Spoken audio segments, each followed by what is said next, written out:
তো আমি বলছি যে আমারও তো কোমরের সমস্যা, আমি উপরে কাজ করতে পারি না, আমার খুব মানে ভীষণ কষ্ট করে।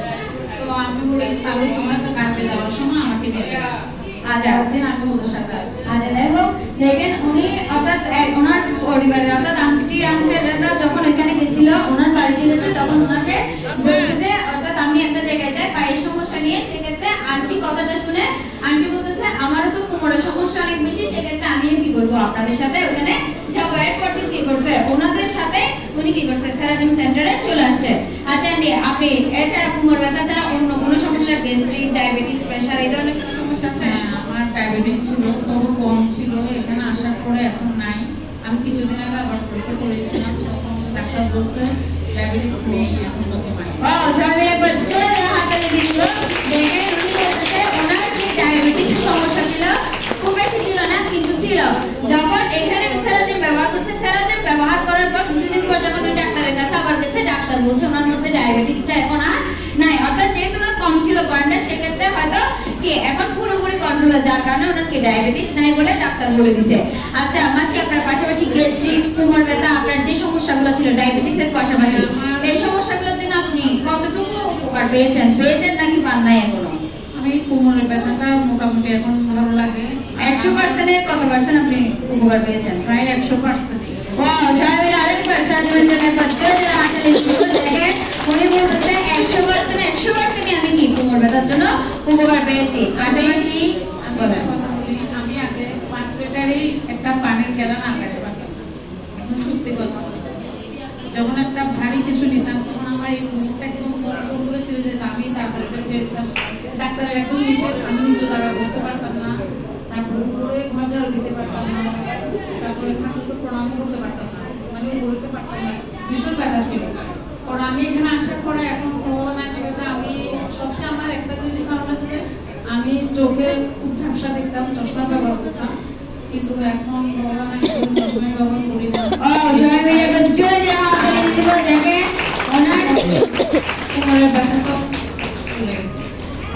তাহলে দেখেন ওনার চোখের যে ঝাপসা দেখতো, চোখে ঝাপসা দেওয়ার কারণে উনি চশমা ইউজ করতো, কিন্তু সেরাজিম 2 মাস কন্টিনিউ করার পর ওনার এখন কি চশমা ইউজ করতে হচ্ছে না। পাশাপাশি ওনার যে কোমরে ব্যথা ছিল, কোমরে ব্যথার জন্য উনি বলছে 100% উনি কি পেয়েছে, উপকারটা পেয়েছে। পাশাপাশি ওনার ছিল ডায়াবেটিসের সমস্যা হালকা, সেই ক্ষেত্রে ডাক্তারের কাছে সেরাজিম ব্যবহার করার পরবর্তী সময় যখন ডাক্তারের কাছে গেছে, ডাক্তার বলছে ওনার মধ্যে ডায়াবেটিসটা এখন আর নাই। তাহলে সেরাজিমকে ধন্যবাদ দিয়ে হাততালি দিতে হবে নাকি হবে না? সবাই সেরাজিমের একটা জোরে হাততালি দিব। আচ্ছা মাসি, আপনি এখানে উপকার পেয়েছেন, আমি জানি আপনি পাথরঘাটা থেকে আসেন, কষ্ট করে আসেন, উপকারও পেয়েছেন। পাশাপাশি আমি যতটুকু জানি আপনি আমাদের এখান থেকে একটা ম্যানুয়াল প্রোডাক্ট, অর্থাৎ আমাদের একটা মেরুদণ্ড সেবাদানকারী প্রোডাক্ট আপনি কিন্তু বাসায় নিয়ে যাওয়ার জন্য বুকিং করছেন। আচ্ছা, আপনি এখানে এসে মোটামুটি পুরোটাই সুস্থ হয়ে গেছেন, তাই আপনি এতগুলো টাকা খরচ করে বাসায় নিয়ে যাওয়ার কারণে ব্যবস্থা চিন্তা করেন?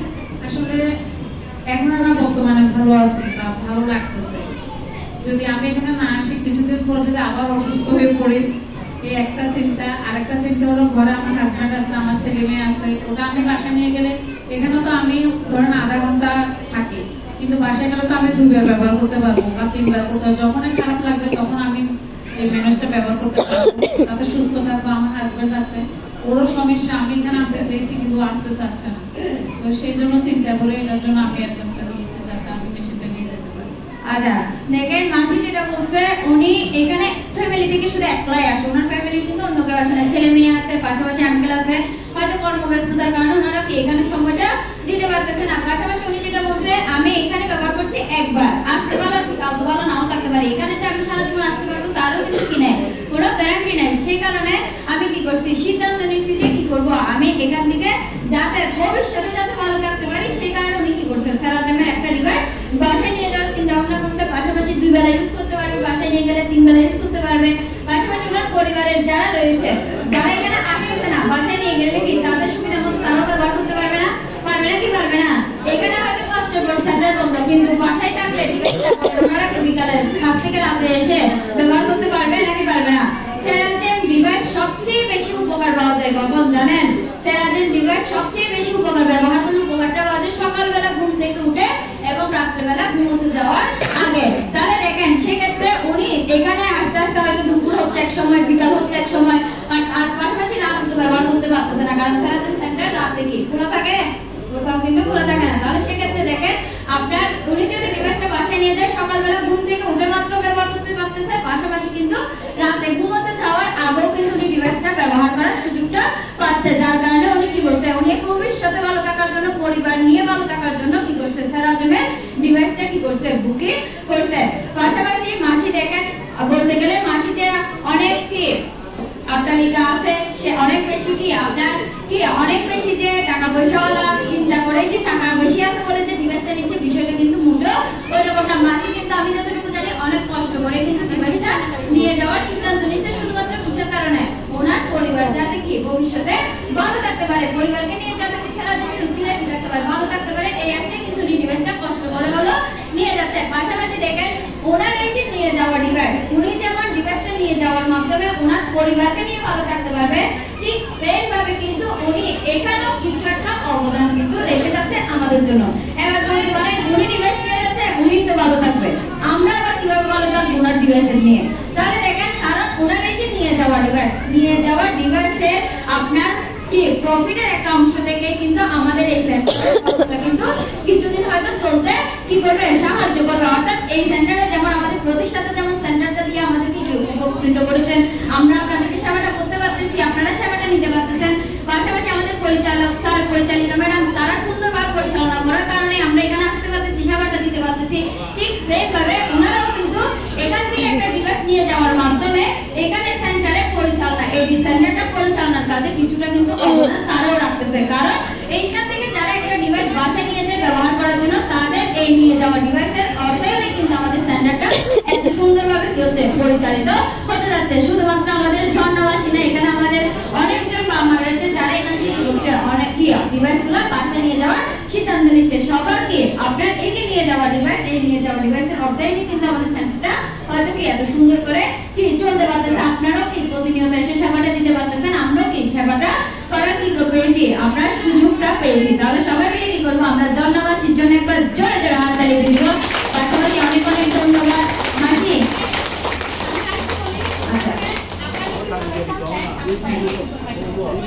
আচ্ছা, দুঃখিত, আমাদের নরমিন ম্যাডাম খুব সুন্দর করে কথা বলছিলেন। আমি সবাইকে সালাম জানাচ্ছি, আসসালামু আলাইকুম। তো এই ম্যাডামের কথা আপনাদের কেমন লাগলো?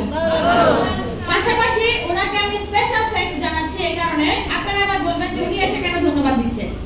এখানে একটা বিশেষ কারণ আছে। যেমন আপনারা সবাই জানেন, আমি এই সেক্টরে আবার জয়েন করেছি হয়তো 3 কি 4 দিন হচ্ছে।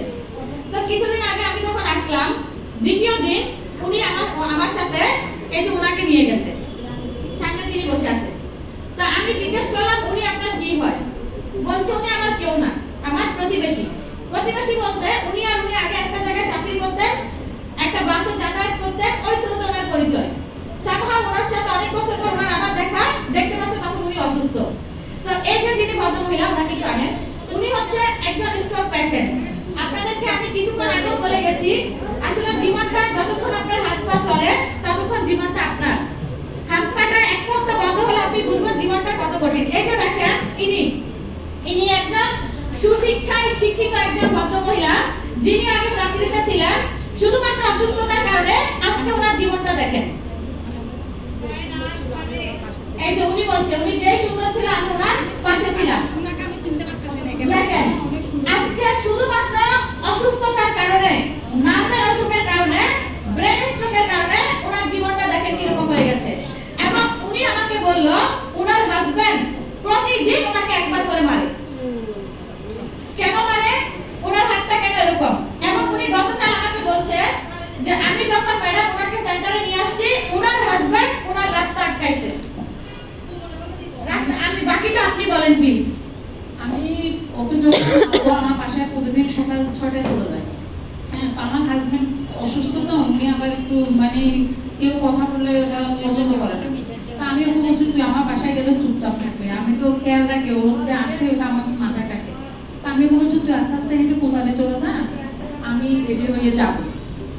আমি ও হেঁটে আস্তে আস্তে 5 মিনিট পর আমি বেরোচ্ছি। আমি আবার একটা নতুন মহিলা ওকে নিয়ে আসছিলাম, তো আমি রিক্সা করতে ওকে দেখে আমি ডাকছি। ওর হাজবেন্ড ভপ করে সামনে ধরে বলছে, হ্যাঁ আপনি কেন ওকে নিয়ে যাচ্ছেন? আমার অনেক দুঃখ, অনেক কষ্ট, মানে হাতটা ধরে মুছতে শুরু করছে। আমি তারপরে বললেন যে ভাই আপনি এভাবে হাতটা ধরে বসতে দেয়, হাতে তো সুদ নাই, কেন করতেছেন এরকম? বলতে না আপনি ওকে নিতে পারবেন না। আমি তো শুনেন, আপনি মানুষ না জানোয়ার, এটা আগে বলেন আমাকে।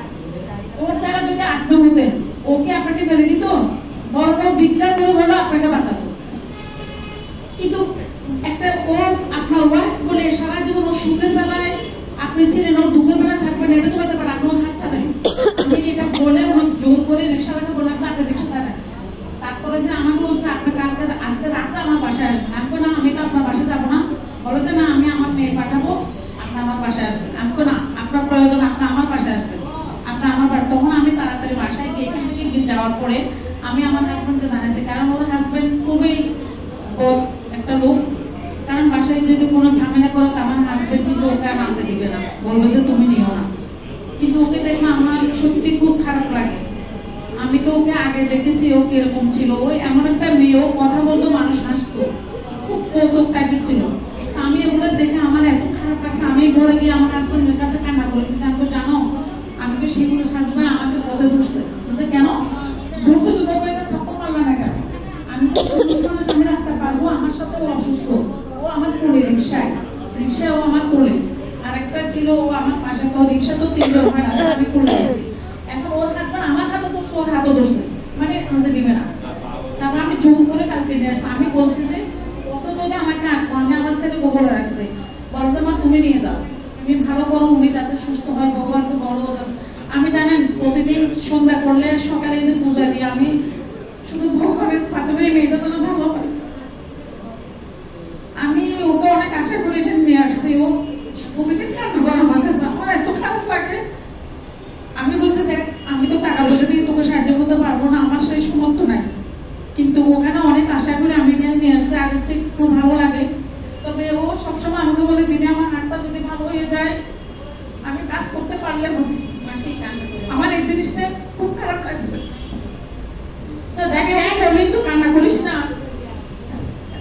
একবার দেখেন আমাদের যে ঝর্ণা মাসি, আপনাদের কি মনে হয় উনি ভালো করে মানুষ কি মানুষ না? আসলে দেখেন কারো প্রশংসা কারো সাথে করতে হয়।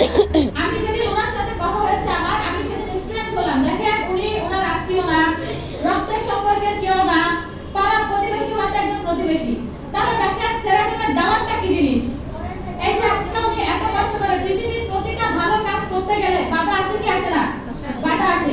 একবার দেখেন তো, যদি এই মাসি আজকে ভালো হয়ে যায়, ওনার প্রতিটা নিঃশ্বাসে এই মাসির জন্য দোয়া হবে কি হবে না? হবে।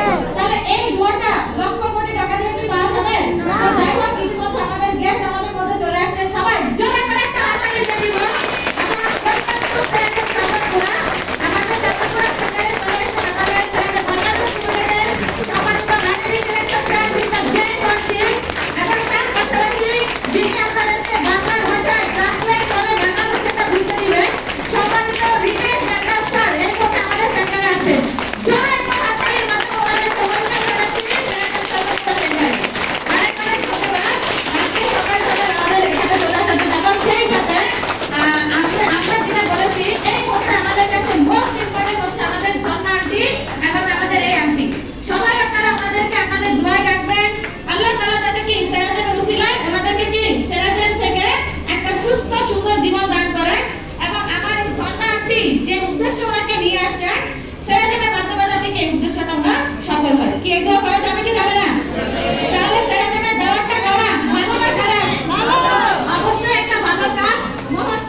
করে যাচ্ছেন।